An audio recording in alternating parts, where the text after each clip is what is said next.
আসসালামু আলাইকুম, welcome back to my channel. কেমন আছেন? আশা করি ভালো আছেন। আমার আজকের রেসিপি হচ্ছে মুরগির মাংস রান্না। এভাবে মাখা মাখা করে মুরগির মাংস রান্না করলে সবাই খেতে পছন্দ করবে। আশা করি আজকের ভিডিওটা আপনার কাছে ভালো লাগবে। ভালো লাগলে আমার চ্যানেলটি সাবস্ক্রাইব করে পাশে থাকবেন। তো দেখতে পাচ্ছেন মুরগির মাংস রান্নার জন্য আমি কিছু রসুন, পেঁয়াজ আর আদা কুচি করে নিয়েছি, আর এগুলো আমি ব্লেন্ড করে নেব। তো এরপর যে আমি চলে আসলাম মুরগির মাংসগুলো দেখতে পাচ্ছেন আমি ধুয়ে কেটে নিয়েছি। এখানে একটা ছোটো মুরগি আর আদা রসুন পেঁয়াজগুলো বেটে আমি ব্লেন্ডার জারে পানি দিয়ে একদম ব্লেন্ড করে দিয়ে দিয়েছি মুরগির মাংসের উপরে।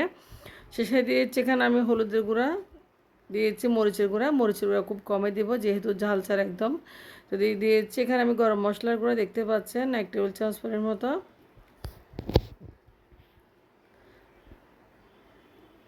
তো দিয়েছি আমি জিরার গুঁড়া। তো বাচ্চারা খুব বেশি পছন্দ করে এরকম মুরগি মাংস রান্না করলে মাখা মাখা একদম, তো ঝালও থাকে না তেমন। দিয়েছি লবণ। এভাবে হাত দিয়ে সবগুলো আমি উপকরণ একসাথে হাত দিয়ে খুব মেখে নেব।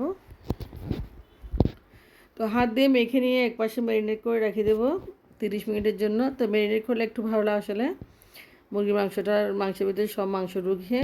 তো আমি ম্যারিনেট করার পর আমি রান্নাতে চলে যাব। দেখতে পাচ্ছেন আমি হাত দিয়ে মেখে নিয়েছি মুরগির মাংস, সব মশলা একসাথে দিয়ে দিয়েছি। এখন চলে যাচ্ছি চুলায়। তো চুলা আগে থেকে একটা প্যান বসিয়ে কিছুটা তেল দিয়ে দিয়েছি। দেখতে পাচ্ছেন তেলটা গরম হয়ে আসছে। তেল যখন গরম হয়ে আসছে আমি দিয়েছি এলাচ আর তেজপাতা। তো এলাচ আর তেজপাতার ফোড়ন দেওয়ার পর আমি দিয়েছি মাংস। তো এরপর যে মাংসটা তেলের মধ্যে ছেড়ে দিলাম, এখানে আমি কোনো পানি ব্যবহার করব না।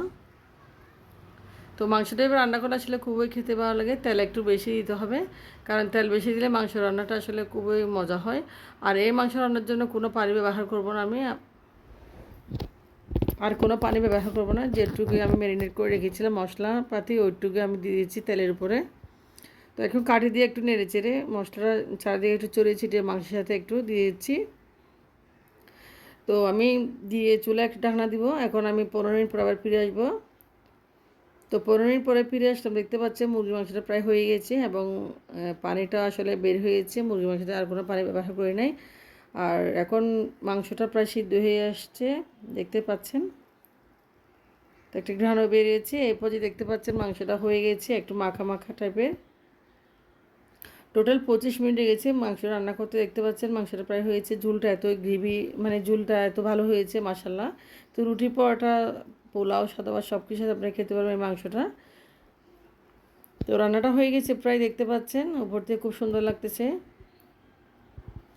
তো আমি একটু চারপাশ কাটি দিয়ে নেড়েছি, মাংসটা একটু ভেজে নিচ্ছি। তো কোনো পানি ব্যবহার করে নেই। এরপর যে মাংসটা হয়ে গেছে আমি চুলা থেকে নামিয়ে নেব। তো আমার খুবই খিদে লাগেছে সত্যি কথা, আমি খেয়ে নিচ্ছি মাংস দিয়ে ভাত খেয়ে নিচ্ছি। তো আশা করি আজকের রেসিপিটা ভালো লাগলে আমার চ্যানেলটি সাবস্ক্রাইব করে পাশে থাকবেন। আর আপনারা ভালো থাকবেন, আমার জন্য বেশি বেশি করে দোয়া করবেন। আল্লাহ হাফেজ। আসসালামু আলাইকুম।